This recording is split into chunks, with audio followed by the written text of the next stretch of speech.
përshëndes të gjithëve nderuar zonja dhe zotrinj, ju uroj mirëseardhje në Byro Politike, këtu në ABC News. Mbrëmjen e sotme do t'ja kushtojmë në fakt opozitës.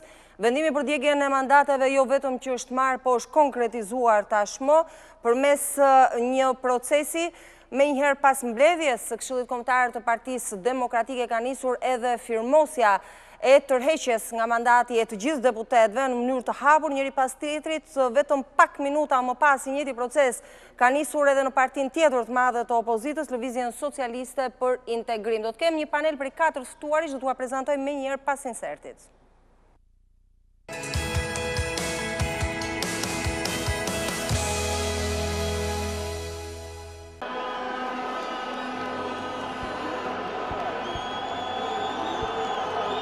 Vendosi unanimisht djegjen e mandateve parlamentare të Partisë Demokratike. Vendimi i papritur i Lulzim Bashës për djegjen e mandateve ngre shumë pikpyetje për të ardhmen politike të vendit.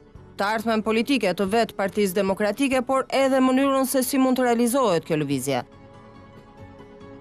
Pas mbylljes së protestës së të shtunës dhe lajmërimit për një tjetër organizim të njëjtën përpara parlamentit, u duk se opozita do të vjonte aksionin e saj me tubime dhe debat parlamentar. Por djegja mandateve e propozuar nga Basha e ironizuar nga Rama, gjeti mbështetjet menjëhershme nga deputetët e Partisë Demokratike dhe Partitë Aleate, duke hapur kështu një front të panjohur për opinionin dhe për vetë jetën parlamentare të vendit. Si do të digjen mandatet e opozitës? Çfarë do të bëjë Rama dhe Partia Socialiste? A do ta detyrojë kjo lëvizje të çojë vendin në zgjedhje të parakohshme? Dhe nëse jo, si mund të funksionojë parlamenti dhe qeverisja e vendit nga një parti e vetme? Në reagimet e para pas këtij vendimi, kryeministri Rama ka qenë i prerë se nuk ka dorëheqje prej tij dhe as zgjedhje të parakohshme, ndërsa ka përsëritur se Basha po luan bllofin dhe opozita nuk do të gjejë dakordsi për djegjen e mandateve. E ndërsa pikpyetjet shtohen, reagimet që vijnë nga Brukseli dhe Shtetet e Bashkuara të Amerikës janë të forta dhe të qarta kundër kësaj lëvizje të opozitës. Vetëm një ditë më parë, ambasada amerikane në Tiranë lëshoi një deklaratë me tone të forta, ku flitej për sabotimin e përparimit të vendit dhe zhgënjim të njerëzve që keni privilegjin të shërbeni. Ndërsa ambasadori i Bashkimit Evropian në Tiranë, Soreka, pas takimit me Bashën bëri të qartë se Bashkimi Evropian nuk e pranon dorëheqjen e gjithë opozitës nga mandatet. Tashmë diskutimi shtrohet sa në aspektin ligjor, pra si do të veprohet me lënien e mandateve, e po aq në atë politik, çfarë ndodh kur partia më e madhe opozitare është jashtë parlamentit. Të gjithë skenarët janë të hapur, ndërkohë që zgjidhja politike e Bashës do të alternohet me protesta, sikurse është ajo e të njëjtës përpara parlamentit. Miru pafshim të njëjtën!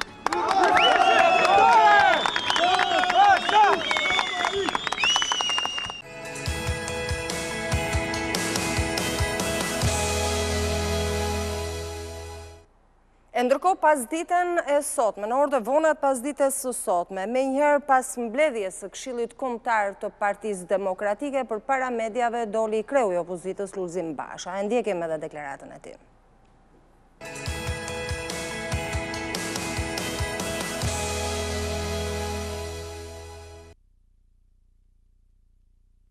Kam nderin dhe privilegjin t'ju bëj të ditur vendimin unanim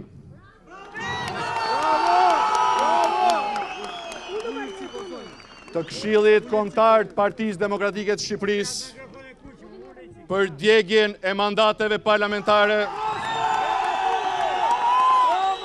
me efekt të menjëhershëm në këtë 20 shkurt të vitit 2019. 28 vite pas rrëzimit simbolit diktaturës më të egër që ka përjetuar Europa, shqiptarët të bashkuar si asnjëherë do të kenë në krahun e tyre Partinë Demokratike, njerëzit tanë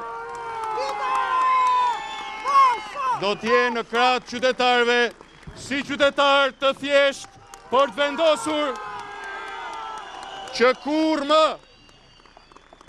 në Shqipëri mos të vendoset një regjim tjetër diktatorial. Zonja dhe zotri, vendimi i marrë sot është vetëm fillimi i një betejë. Por unë e di se këtë betejë të madhe ne gjithë bashku do ta fitojmë për Shqipërinë, për demokracinë, për Europën, për Amerikën. Do ta fitojmë për të sotmen, do ta fitojmë për nesërmen, për të ardhmen e këtij vendi. Ndaj ju ftoj, askush mos mungoj, zonja dhe zotri, qytetare dhe qytetar, demokrat dhe socialist tradhtuar nga rilindja kriminale, në protestën e nesërme në orën 10 para kuvendit të Shqipërisë. Zoti e bekov Shqipërinë, Zoti i bekov shqiptarët. Fitore!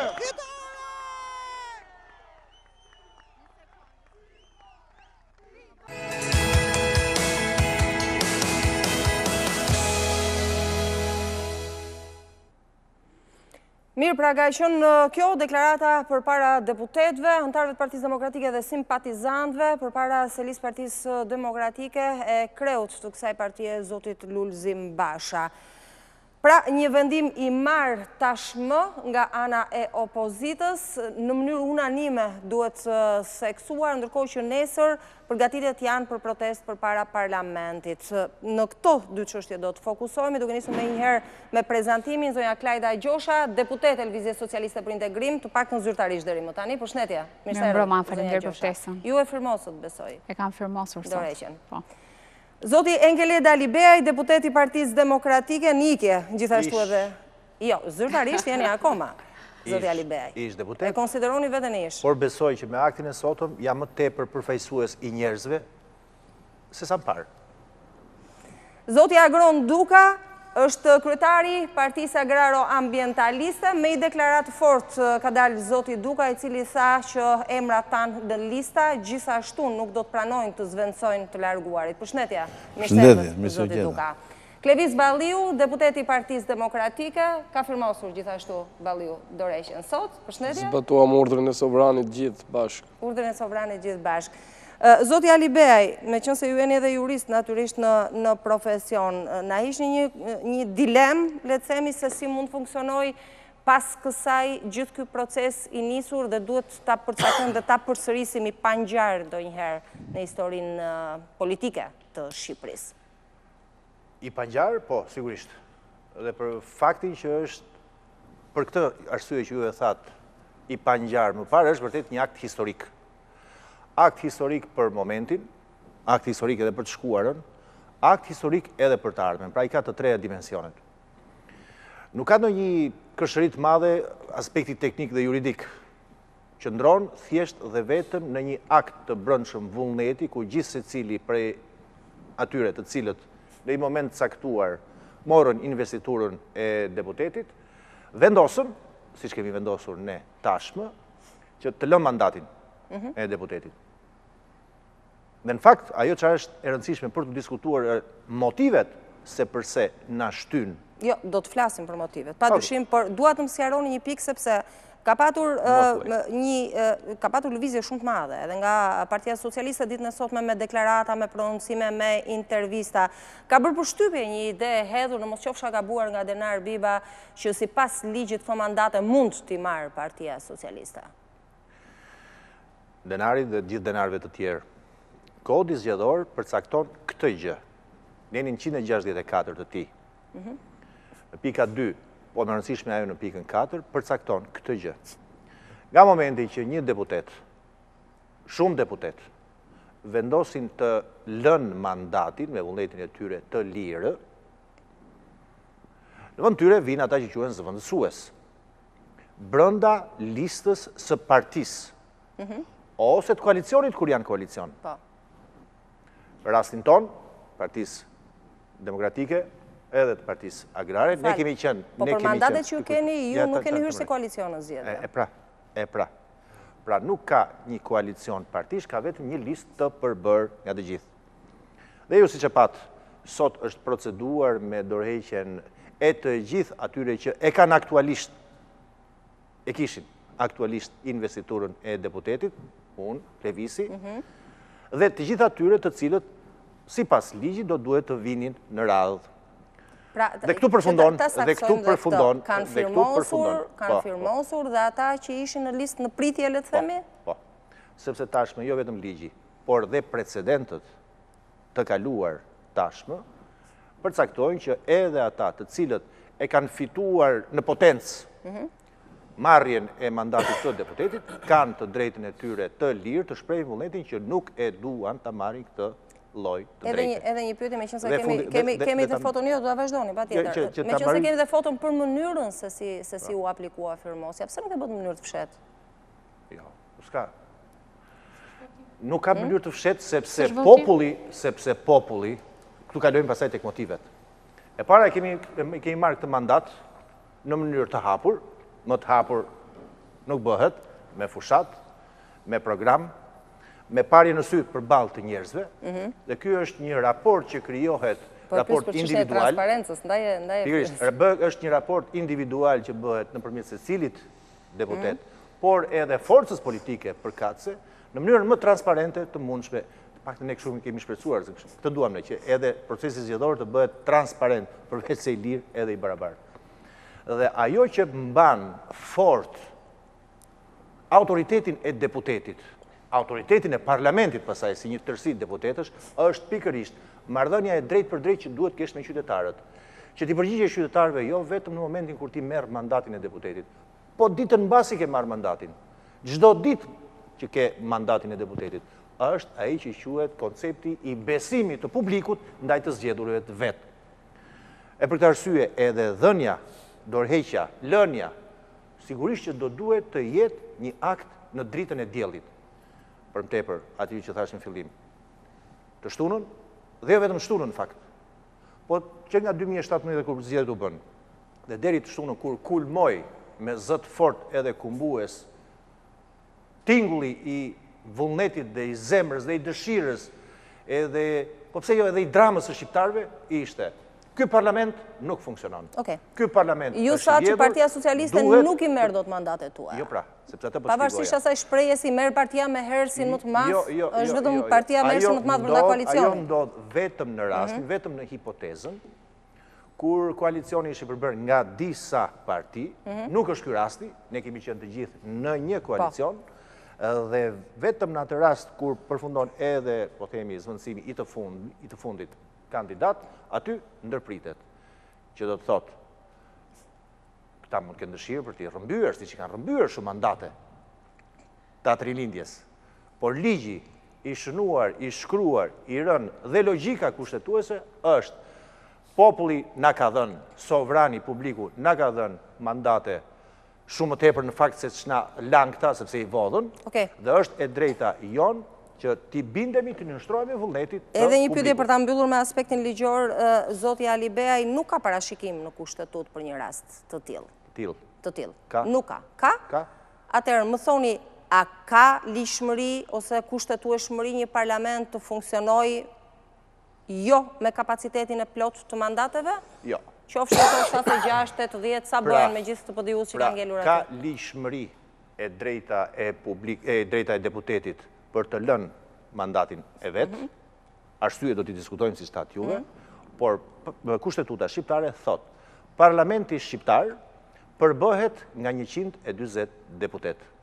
Kjo është çfarë parashikon kushtetuta shqiptare. Kushdo, me dy pare mend, s'ka nevojë ketë fare një laur në jurisprudencë për të kuptuar që për sa kohë që nuk përmbushet ky kusht, absolutisht është një parlament kushtetutshmërisht i gjymtuar.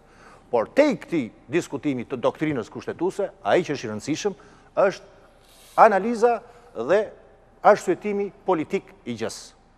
Çështja që shqiptarët kanë sot dhe kushdo tjetër, analist i majt apo i djathtë, apo neutral, dashamirës apo dashakeq, është kjo.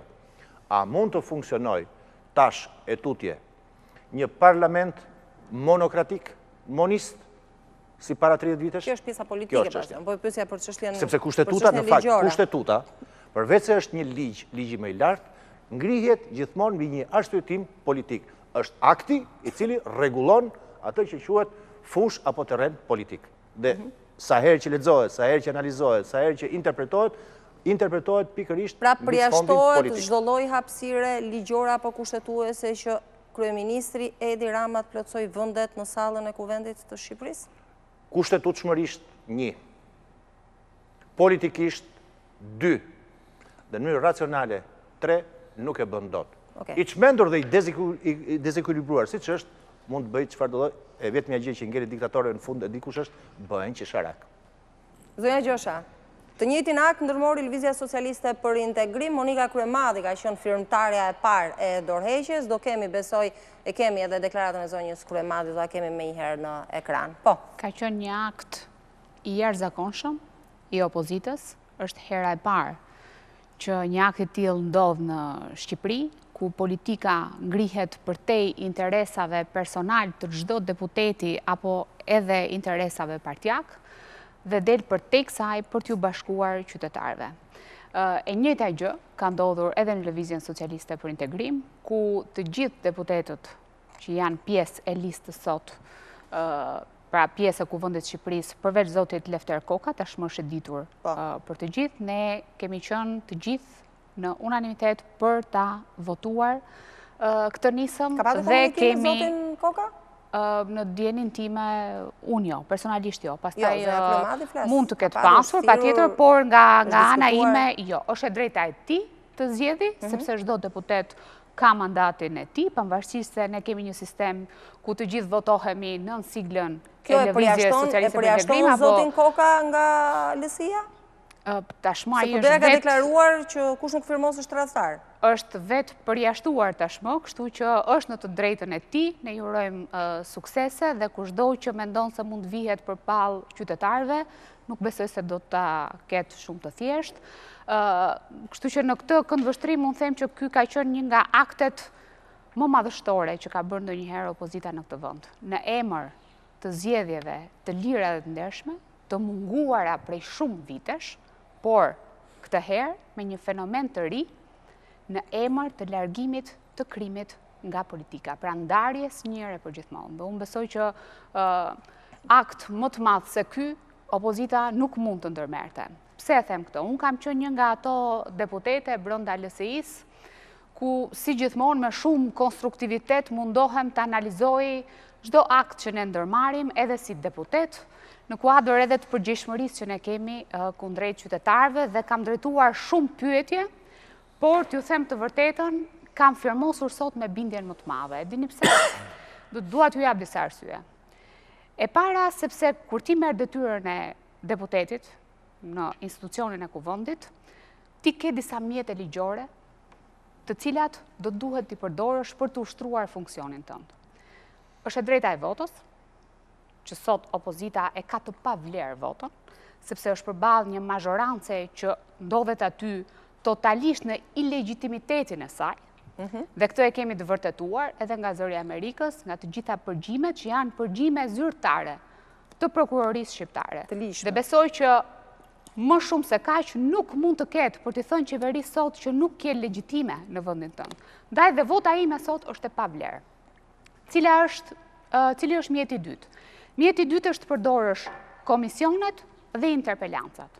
Çfarë ndodh? Të gjitha komisionet ndërpriten në momentin kur opozita dëshiron të diskutojë për çështje të caktuara që janë shumë të forta dhe që cënojnë interesin kombëtar dhe atë të qytetarëve. Interpelancat. 3 herë është thirrur Ministrja e Financave për të ardhur në një interpelancë me zotin Nasip Naço dhe ka shkruar 3 herë shkresa zyrtare duke thënë që është jashtë vendit dhe të 3 herët ka qenë pjesëmarrëse në ato kuvend. Pra ditën e njëjtë ka qenë aty dhe me firmë dhe me vul është zyrtare shkresa, ka dërguar që nuk do të jetë.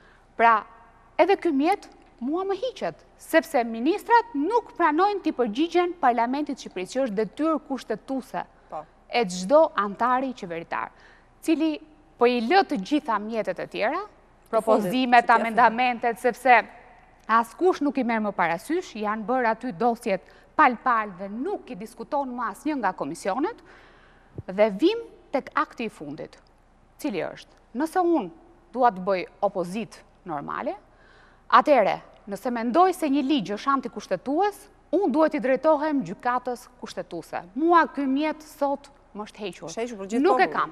Atëherë, cili është kuptimi i mandatit tim si deputet? Unë kur shkoj përpara qytetarëve thot, po mirë, pse nuk bën diçka? Pse nuk bën diçka për ligjin e teatrit që vjen me një emër të përcaktuar? Ku ta çoj?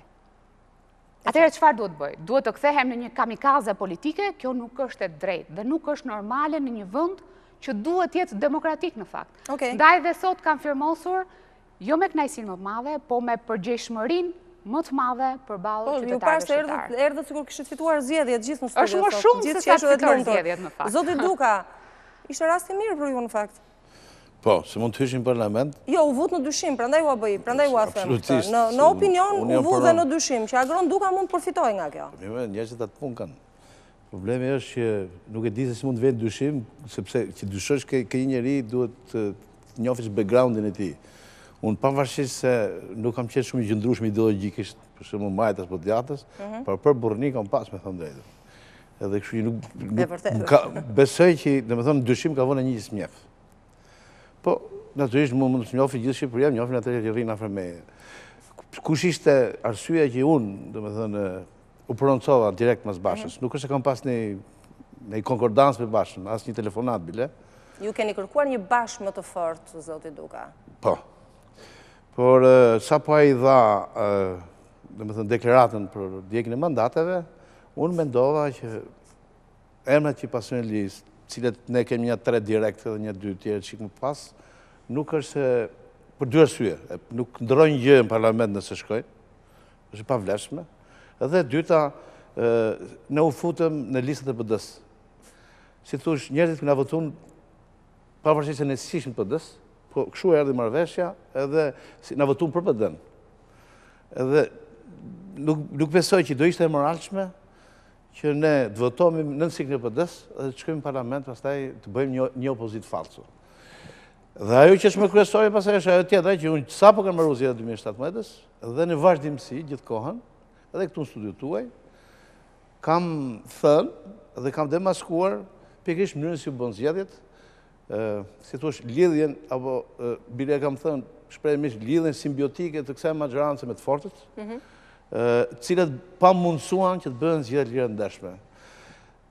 Ky lloj akti pastaj më vonë, masi u morë edhe nga Basha edhe nga në tjerët, si thuash u përforcua pasi donin këto përgjigje të Zërit Amerikës edhe pasi u konfirmuan që eksponent të maxhorancës, njerëz shumë të rëndësishëm, deri antar kryesie, Partia Socialiste, dalin në përgjime që kanë lidhje me këto element kriminal, edhe pikrisht për këtë punë.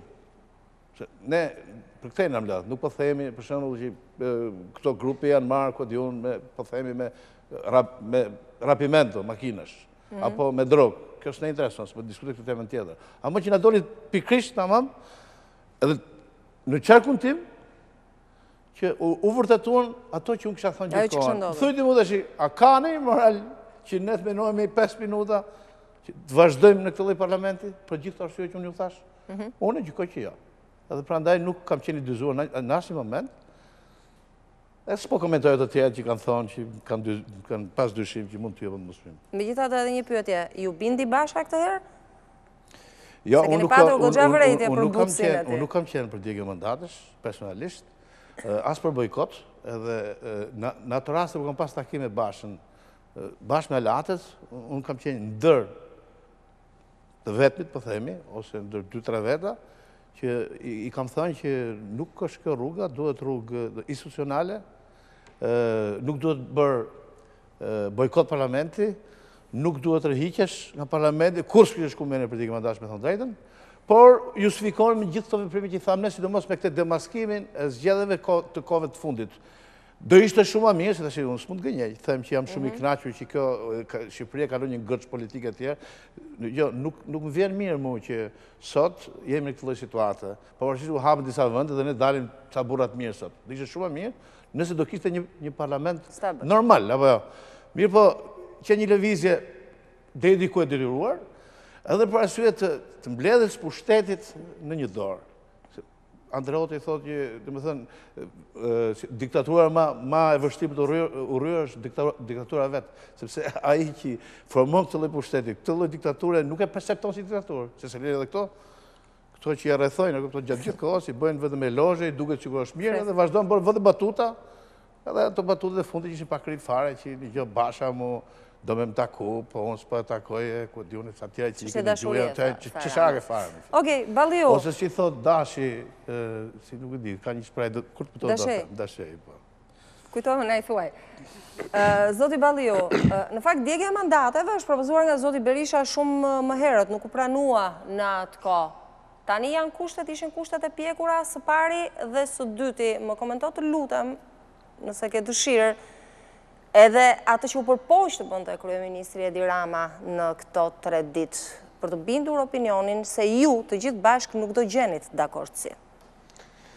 Për sa i përket Ramës, nuk po e pyet më njëri Ramën dhe s'kam interes të merrem se çfarë komenton ai, se praktikisht tani qeveria është rënë dhe ky është një ekzekutiv i cili në momentin e protestave braktis zyrën. Ai ekzekutiv ka mbaruar, nuk është më. Është arratisur, ka ikur, Gruevski ikur në Maqedoni, ky u arratis në Vlorë, është tjetër çështje. Se ku e gjen vendin, ajo që është e rëndësishme ikjes tim Vlorë është sa po u kthy ky u bën 2 vrasje në Vlorë. Do të thonë ku shkel ky njeri? Jo, ka lidhje që ç'kem atë punë sepse është kryeministri, janë marrë masa. Në atë ditë Vlora ka qenë qyteti më i sigurt në Shqipëri. Atë ditë që ky shkon atje bëhen 2 vrasje. Kjo është policia e sotshme. Vlora atë ditë ka qenë qyteti më i sigurt në Shqipëri. Janë marrë masat se po vjen kryeministri. Dhe aty bëhen 2 vrasje, sepse ku shkel ky, shkel vdekja, shkel vrasja, krimi, droga, mafia, sepse ky është ajo. Ky është krimi. Ky është kumbari i krimit organizuar sot. Kështu që për Ramën nuk kam dëshirë ta komentoj se nuk po e pyet më njëri Ramën. Dhe fakti që i shkon në Gjermani takon do të njëroje parkingu atje, mjafton për të kuptuar se çfarë. Për sa i përket çështjes së djegjes mandateve, duhet të kuptojmë se çfarë ndodhi dhe se pse është ngjarje historike. Është hera e parë. Jo, më përgjigj lutem pse e vendosë tani. Po, është kur u kërkua më herët dhe në kushte ku realisht kishte skandale të mëdha. Sepse është hera e parë që aktiviteti politik i partive politike opozitare dhe reagimi qytetar bën njësh dhe nxjerrin një propozim. Propozimi është djegja e mandateve. Dhe është kjo që e bën historike vendimin. Sepse ky vendim duhet të jemi të qartë, nuk erdhi si propozim as i një deputetit Partisë Demokratike apo të Lëvizjes Socialiste për Integrim, po u diktua nga pjesëmarrja masive, revolta qytetare që ndodhi në datën 16 shkurt, e cila ishte një pjesëmarrje që askush nuk e priste, qoftë këtu edhe ne. Ajo revolt faktoi akuzat të ngritura në këto 6 vite për mazhorancën, faktoi mënyrën më absolute rrënimin ekonomik të Shqipërisë, sepse të jeni sigurt që ata qytetarë që janë atje nuk dalin as për të bërë Klevisin ministër apo tjetrën dhe tjetrin. Ata qytetarë që ishin aty kishin dalur sepse i ka ardhur në majt hundës charterat privat të Edi Ramës, ndërkohë që ata nuk kanë para për të blerë bukë për fëmijët e tyre. Përsa i përket të rëndësisë të mandatit tim, unë mund t'ju them këtë. Në parlament, për rreth 1 vit e gjys, unë kam kërkuar gjën më të thjeshtë që mund të kërkoj një deputet, që është shpallja e Mokrës, zonë malore, sepse është 1300 metra mbi nivelin e detit. Dhe normalisht është zonë malore. Dhe zoti Rama e ka përcaktuar si zonë fushore. Në 1 vit e gjys, unë me mandatin tim dhe me fuqinë time si deputet, nuk arrita t'i mbush mendjen këtij njeriu që kur është 1300 metra mbi nivelin e detit, është zonë malore dhe këta njerëz nuk kanë pse t'i pagojnë taksat njësoj si në zonat fushore. Kur ti nuk arrin të bësh dot astë, çfarë mund të bëjmë për ata qytetarë të cilët i hiqet ndihma ekonomike, të cilët i bëjnë pa drejtsinë e kapur nga Edi Rama, të cilët futen në burg. Vetëm sot ju jap një lajm, vetëm sot është thirrur nga Drejtoria e Policisë Tiranës, Gzim Sadikaj, Lutfi Kastrati dhe Shkërzen Sadikaj, që janë protestues të Unazës Re dhe i kanë çuar tek sektori i luftës kundër njerëzimit. Pra këta njerëz, ta protestues, i shef si terrorist. Ky protestuesit i shef si terrorist dhe i trajton si të tillë dhe i thret ata në drejtorinë e policisë për të çuar te sektori i luftës kundër njerëzimit. Ky është Edi Rama. Për sa i përket çështjes. Se që do ta komentosh. Jo, thash se çfarë është, jo që të komentoj çfarë thot ai. Por për sa i përket çështjes se si reagon mazhoranca tani për këtë, është më se normale, sepse është në genetikën e tyre, se ata janë mësuar qeverisin 44 vjet pa opozit. Ata janë tani në habitatin e tyre natyral, nëse nuk shohin opozit në parlament. Ato i bezdis opozita, i bezdisin protestat, i bezdis debati. Unë nuk e di, po unë kam 6 muaj që kërkoj debat me deputet mazhorancës dhe nuk i gjen dot. Duhet navigator t'i gjesh këta, duhet satelit.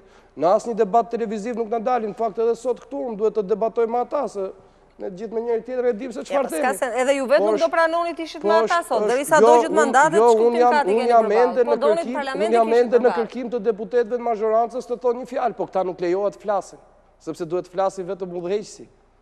Lideri, diktatori, duhet flasi vetëm Rama.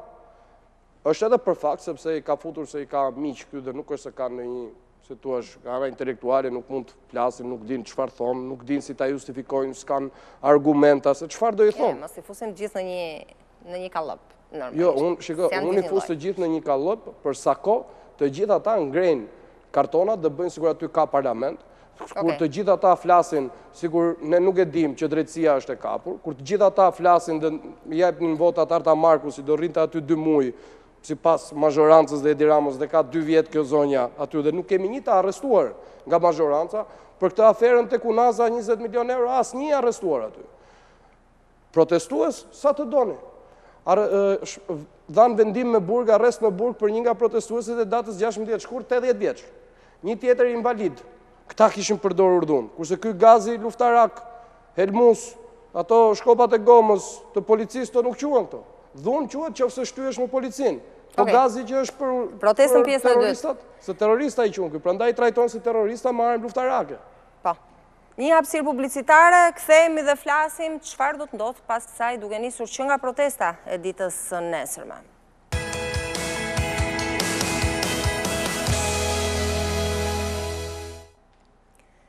Një tjetër zhvillim i ditës së sotme, natyrisht jo kaq i bujshëm sa djegja e mandateve të opozitës, por që është një parathonje për ato çfarë do të duhet të presim në ditët në vazhdim, është anullimi i seancës plenare të sejntes i ditës së nesërme. Ka dalë Gramozruçi, kreu i parlamentit, për ta lajmëruar një gjë të tillë. Ndjekim.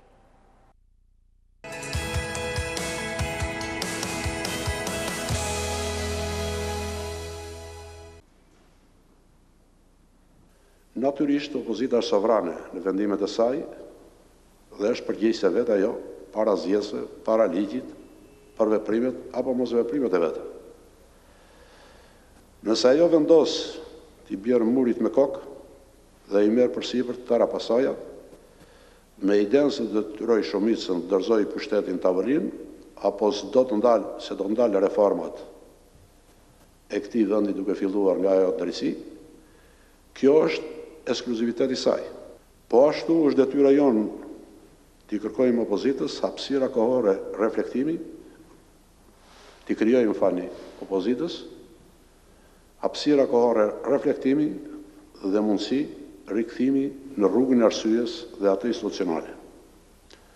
Në këto kushte, duke pasur parasysh apelin e partnerëve tanë strategjik, duke pasur parasysh informacionet e organeve ligjzbatuse dhe ato të inteligjencës, duke ndjekur qëllimin më të lartë të ruajtjes së integritetit kuvendit të Shqipërisë, të deputetëve dhe të sallës kuvendit, ftoj kolegët deputet, antarë të gjitha grupeve parlamentare, të më mirë kuptojnë në vendimin tim për të mos zhvilluar seancën plenare të datës 21 shkurt, pra ditën e njëjtë në orën 10.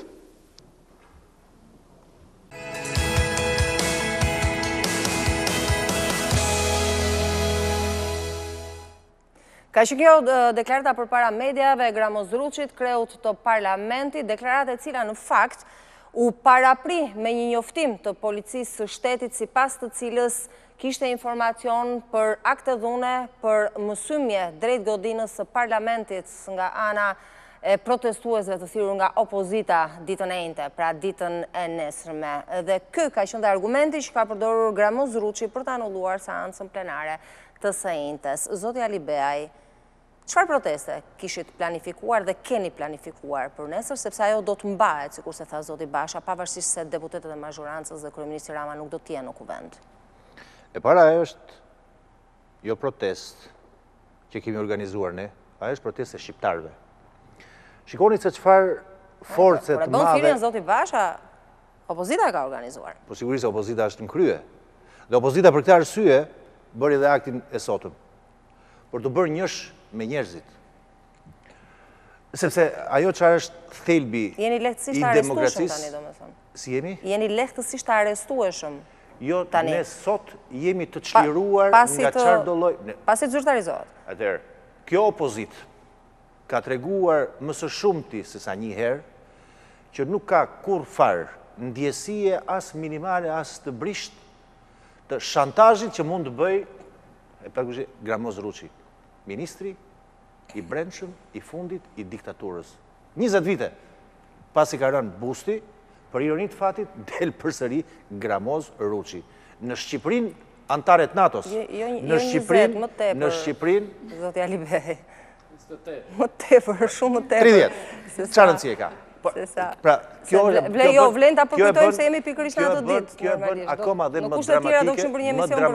bën akoma dhe më dramatike situatën. Ku forma politike të diktaturës më të egur të Europës, sot flasin për demokraci. Në fakt, shti se çfarë pushteti dhe çfarë magjorance është kjo. Me bisht ndërshal, ikin, lën qeverisjen, arratisen, humbasin, pse populli, njerëzit, publiku, shqiptarët, kanë vendosur nesër për të treguar mlefin, për të treguar refuzimin dhe neverin ndaj kësaj magjorance. Në fakt, ju kishit skenar dhune... Në demokraci ndodh dhe duhet të ndodh gjithmonë që majoranca, qeveria, ku da gjej që të përballet me publikun, sepse predikon që ka marrë pushtetin prej tij, realizon premtimet e tij, do duhet të përballet me të. Kjo është demokracia. Këta ikin, këta kanë frikë. Arsye është pse? Prej popullit? Jo, sepse këta janë hajdutët, këta janë vjedhësit, këta janë njerëzit që i kanë bërë 1001 të zeza këtij populli. Popullit më të vuajtur, popullit më me sakrificë, popullit më të grabitur e popullit më të zhvatur. Kur farë populli, edhe për vetë emrin, nuk ka as skenare dhune, nuk ka skenare djegje, ka të drejtën, legjitime si popull që është, për t'i thënë kujdo, jo thjesht të protestoj, për të ndjej aromën e lirisë, që të qortoj këdo, sigurisht ata të cilët qeverisin, për të thënë, si këterë, sepse ju nuk meritoni dikur besimin e dhënë, tashmë ju nuk e meritoni. Dhe akti civil, 30 vite mbasi bushti në Hoxhës ka rënë, do duhet ishte populli foli të shtunën, do flasë nesër, e do flasë gjithmonë, akti civil një orë më parë që duhet bërë është shkojmë në duart e popullit. Kur farë skenari dhune, kur farë skenari destabilizimi, nuk mund të bëj populli në vetë vete. Gjua e përdorur prej këtyre, ishte gjua e sigurimit shtetit. Se ne kemi marrë vesh nga agjensit se do të ndodhë kështu. Si që bënë shtunë, kemi informacion. Ka këta informacion. Informacioni është në dritë të diellit. Populli sot është i varfër, populli sot është i depresuar, populli për shkak të dhunës dhe të shantazhit që këta i bëjnë për ditë gjithmonë në emër të popullit, është i mlefosur. Dhe unë do doja që këta të rrinin, qofte edhe për burni nuk është se kanë burni, se në fakt, ajo që juhet burni është moralitet në fakt. Qeverisja, përfaqësimi i popullit, qëndron në bazë atij që quhet moralitet. Akti ynë i sotëm ishte akt moral. Me thënë drejtën, Klajda, Klevisi, unë, edhe Goni. Ne sot nëse jemi deputet në kuptimin e përfaqësuesit të popullit, jemi bërë sot, sepse dëgjua mirë atë çfarë publiku, qytetarët duan. Këta e fundit, këta mund të ikin nesër. Mund të fshije nesër. Edhe pas nesër.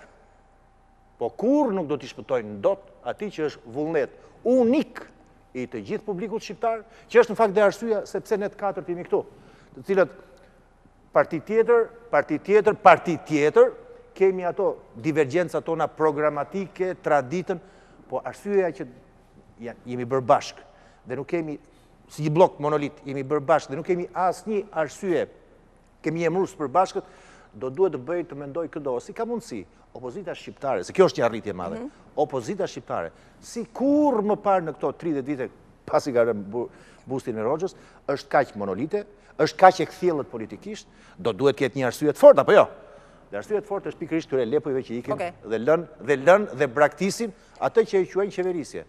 Akti që sapo deklamoi kufoma politike e Gramozruçit dhe Edi Ramës në fakt, është akti më domethënës që një orë më parë populli ka marrë fatet e veta dhe shumë shpejt do të vendos atë që është e vërteta. Qeverisjen në dorën e tij. Vetvrasje politike e ka konsideruar Gramozruçi, po jo vetëm ai në fakt këtë të opozitës dhe sabotim, po përdor këtë fjalë të çeljes së negociatave. Ishte trisht në fakt të shikoje Gramozruçin sot. Unë kam qenë fare vogël në 91-shin, sërish e kemi parë Gramozruçin, sot e shohim të flasë për negociatat, nuk ka kuptim. Është e pamundur të kuptohet çelja e negociatave apo procesi i integrimit nga disa individ që i përkasin një të shkuare që ka kontribuar për bllokimin e Shqipërisë, për moshapjen e Shqipërisë kundrejt perëndimit dhe vlerave europiane. Për mua është e pa konceptueshme. Akti i tij që do të ndërmarrë për nesër së bashku me Partinë Socialiste për të mbyllur dyert e Kuvendit Shqipërisë, e parlamentit, është e rëndë. Është e rëndë, ashtu siç bëri edhe zoti Rama ditën e shtunë, nuk është vetëm çështje frike, kjo është çështje papërgjegjshmërie. Si mundet? Ka nesër ligje për të kaluar parlamenti? Ka diskutime? A ka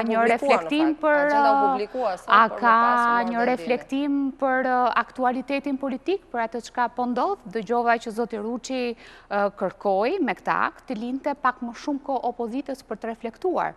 Çfarë do të reflektojë më shumë opozita? Sot ne kemi firmosur të gjithë për djegjen e mandateve. Kam frikë se zoti Ruçi kërkon të lërë më shumë kohë Edi Ramës, qeverisë dhe gjithë deputetëve të Partisë Socialiste për të gjetur një zgjidhje tashmë brenda tyre, një zgjidhje të domosdoshme për të çliruar pikërisht nga kjo situatë në të cilën e kanë vënë përballë qytetarët shqiptar. Protesta e nesërme do të jetë sërish madhështore, si ajo e datës 16, nuk ka pasur skenar dhune as në datën 16 do mbeteni përshëndruar para parlamentit nesër apo do ketë zhvendosje? Juli, u mund t'ju them diçka. Në momentin kur ne kemi marrë përsipër të dorëzojmë mandatet e deputetit, kishim përballë disa skenar. E para, të rinim në parlament dhe të lejonim që Shqipëria do të kthehej në një vend diktatorial. Të duar të rrofisnim fjalimet e diktatorit që kishim përballë. E dyta, të nxjerrnim popullin çdo ditë në rrugë, një herë në 2 ditë apo një herë në javë, si do të vendosej, dhe kjo të jeni të bindur që duke parë revoltën qytetare do të çonte në një përplasje civile. Është e pamundur të ruash mijëra qytetarë të cilët kanë probleme reale në jetën e tyre dhe kërkojnë realisht të ngrenë zërin në mënyra të ndryshme. Dikush e ngre duke mbajtur një qeri në dorë, dikush me një pankart, dikush e ka revoltën shumë herë më të madhe, sepse ka përjetuar realisht problemet mëdha në jetë dhe në familjen e tij dhe kërkon që këtë revoltë ta shprehi në mënyra të ndryshme. Është e pamundur të thuash sot qytetarëve që ju lutem qetësohuni. Nuk ka pasur kurrë nga opozita dëshirë për dhunë. Ndaj, për ta shmangur këtë skenar dhune dhe lufte civile në të cilin po drejtohej populli shqiptar, opozita vendosi të djeg mandatet. Ky, besoj, është akti më i lartë që ne mund të bënim për të... Ka qarkulluar shumë sot, edhe në për intervista televizive, ideja një destabilizimi, një 97/2, synimi po shkohet deri këtu. Nuk mund të ketë. Shqipëria është një vend europian, do të shkojë drejt procesit negociatave, por vetëm nëpërmjet fitimit dhe konsolidimit të demokracisë dhe institucioneve të pavarura dhe të lira. Zoti Duka, Edi Rama ka bërë të qartë se nuk ka ndërmend të japë dorëheqje, nuk ka ndërmend ta çojë vendin drejt zgjedhjeve të parakohshme. Në gjykimin tuaj duhet të vijohet me protesta? Unë mendoj që nuk ka një turp i herë themi që kjo protestë është drejtuar nga opozita, edhe nga Partia Demokratike, sepse, si thuash, ajo shkaku janë pikërisht vjedhja e zgjedhjeve. Dhe më thënë është para parlamentit, është simbolik para parlamentit, edhe vetë Basha ju drejtu popullit opozitarë që ishte gëzuar e PD-s, që s'ka një turp ta themi këtë, që kjo protestë politike është. Kurse ajo që ishte në shesh, ishte protestë ekonomike, se kishte shumë probleme ekonomike, bujqësia, shëndetësia e tjerë. bile i bëj dhe i vrejtje me që Bashës, ndoshta i thot Enkelejdi, na shef se di, kur të përmeni gjithë i thot demokrat edhe ju socialist trathuar, në thot dhe në aleat. Dhe pra se qkoj i socialistët. Filloj përgatitja për listat në duket, e zhjithjeve të arqme. Unë do të thosha kështu, me dy fjallë, që ajo që ku dështojnë socialist ose të majtë, ata që janë për shtetë, këtë lloj qëndrimit të opozit, është një gjë se krijohet një precedent, sepse nëse ne humbim prapë, bëjmë të njëjtën gjë, problemi që situata nuk është, si thuash, një situatë normale, është një situatë e jashtëzakonshme, sepse u kapën me vjedhje, në zgjedhje, po jo në një rast, jo në një kuti votimi, po në gjithë territorin shqiptar. Edhe për këtë, s'pati asë një lloj deklarate ose akti nga element Partisë Socialiste. Përkundrazi, shpotitej opozita, edhe në qoftë se pyetej për shembull ndonjëherë po themi në një funksionar i lartë i PS-s që një gjë do kandidoj filanin në filan zonë ku ishte diskutuar me gjithë për vjedhje, thotë do pyesin strukturat e Partisë Socialiste. Domethënë, as moralisht i kanë dënuar njerëzit. Kështu që kjo nuk besoj që mund të justifikohet me atë që do të theme dy fjalë tjera. Po patjetër, po dëgjoj. Me atë që nuk mund të bëhet kjo se kjo bëhet ciklike, sepse nuk është situatë normale. Sa pra që i tha Gramozi, unë mendoj, jam dakord me Enkelejdin, do ishte mirë për Shqipërinë, për vetë PS-n, që këtë lloj deklarate që tha 8 në ullohet parlamentit, thotë parlamenti shkrihet, neve hymë negociata me partitë opozitare, bëjmë një qeveri me bazë të gjërët, përgatisim zgjedhjet e ardhshme parlamentare edhe vendore, edhe nëse ata janë të fortë dhe fitojnë prapë, aq më mirë, dalin më të konsoliduar, edhe është më mirë për Shqipërinë, hapen dhe negociatat, pra fitojnë dhe një pikë më shumë, edhe ka stabilitet vendi. Okej. Ndërkohë, më nxirni ju lutem deklaratë e ambasadës amerikane. Balliu, ka patur reagim të jashtëzakonshëm nga ndërkombëtarët të cilët duket se në unison janë kundër këtyre akteve të opozitës, duke nisur nga ambasada e Shteteve të Bashkuara të Amerikës, Knut Fleckenstein, që është edhe raporteri në hije në Parlamentin Evropian për Shqipërinë, Luigi Soreka, ambasadori i delegacionit të Bashkimit Evropian në vendin tonë, ambasadorja gjermane, ambasadori OSBE-s ka folur po ashtu ditën e sotme. Duhet të merret parasysh gjykimi i ndërkombëtarëve nga opozita? Dy persona mund ta bënin këtë lëvizjen e djegeve të mandateve. Të paktën aq sa kemi studiuar si individ politik, Lulzim Basha që e bëri dhe Donald Trump. Kjo është totalisht lëvizje trumpiste, që s'ka asnjë lidhje se si funksionon politika zakonisht, komplet jashtë idesë të establishmentit politik që është zakonisht. Kjo mund duket absurde për një politikan për shembull si Barack Obama, ish presidenti. Po kjo si lëvizje është lëvizje totalisht trumpiste. Nëse ju kujtohet, presidenti Trump, gjatë fushatës tij elektorale në debat, tha që nëse unë humb zgjedhjet, unë nuk do t'i pranoj zgjedhjet. Dhe kjo për shtetasit amerikan dhe për gjithë botën politike amerikane ishte një fjali e pa precedent dhe nuk perceptohet se nuk ka ndodhur kurrë në histori të Shteteve të Bashkuara që të mos pranosh zgjedhjet, të thuash që jo, mi vodhën zgjedhjet. Në Shtetet e Bashkuara kjo nuk ka ndodhur kurrë. Që nga Lincoln dhe deri tek Trumpi. Që do thotë kjo? Është e njëjtë. Trumpi është bërë se shqiptarët u thonë në këtë rast. Partitë shqiptare nuk pranon rezultatin e zgjedhjeve. Jo, absolutisht, është Partia Demokratike që po bëhet si presidenca Trump. Që thot për çdo gjë që nëse mbas nuk pranoj, se kjo është logjika. Kjo është filozofi e qartë dhe e pastër trumpiste, si filozofi. E dyta, kur flasim për reagimet... Tani më fal, ambasada e Shteteve të Bashkuara të Amerikës është kundër Trumpit në këtë rast? Më fal, prit vi ambasadori i Shteteve të Bashkuara të Amerikës, mendoj që ta presim. Ata me mendjen e tyre nuk besoj se i lëshojnë këtë deklarata apo jo. Nuk është as e hijshme që të flasim për sa kohë nuk ka ambasada akoma. Të vi ambasadori dhe pastaj ta diskutojmë.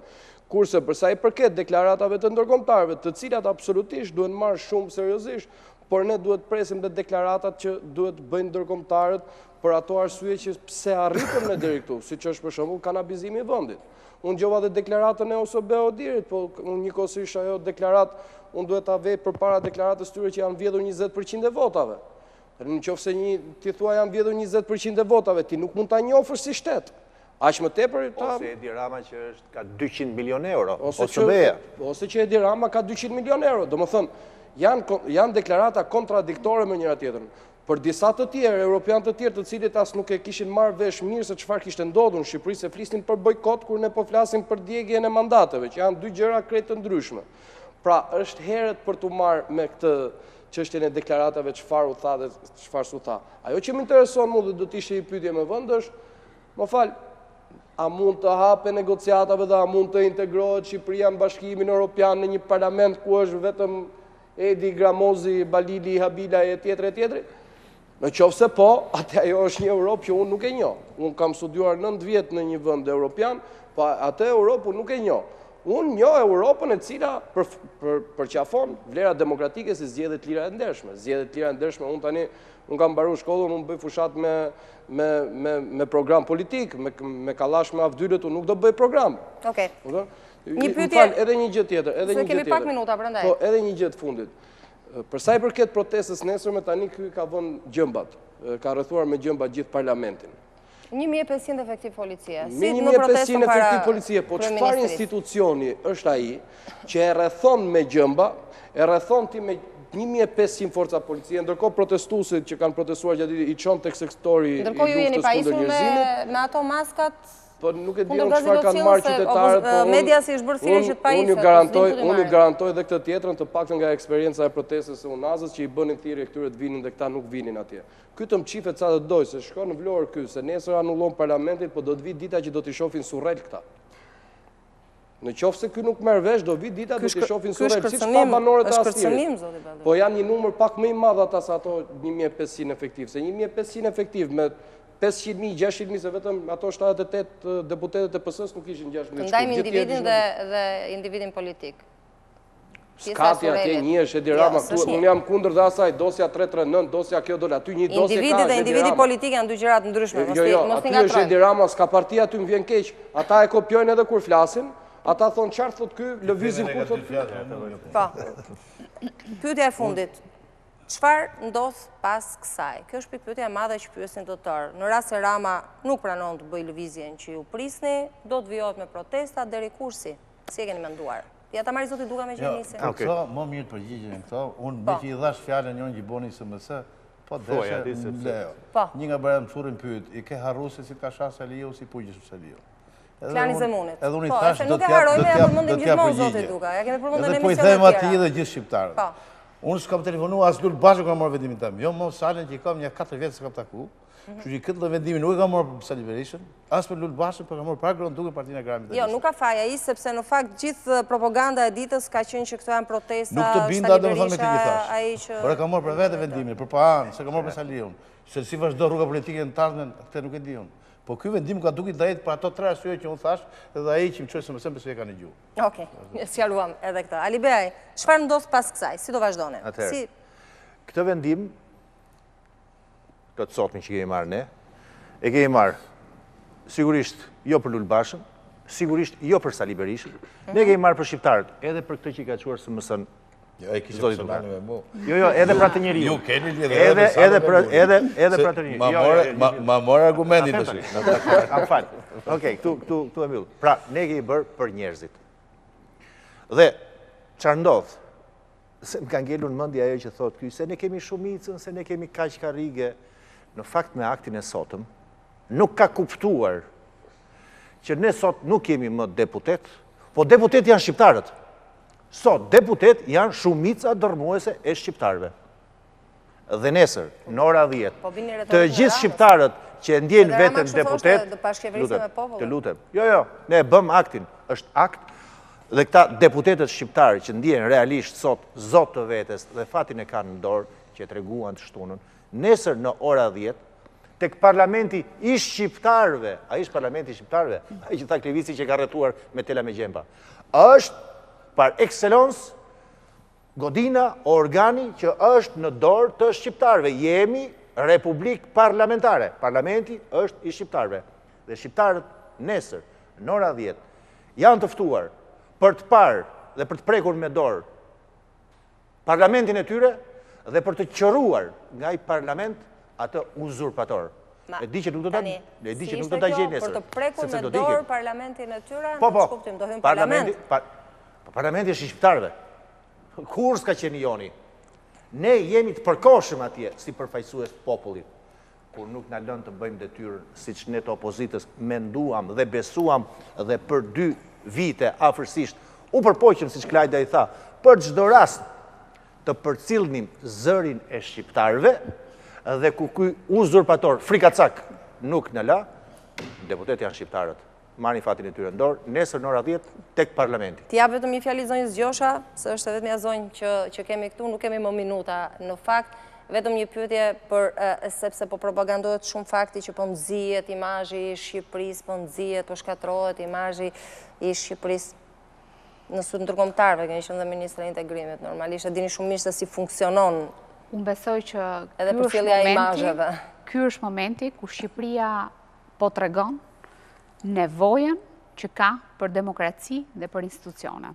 Dhe besoj që nuk mund të ketë imazh më të fortë se sa ky që ne kemi në këto momente.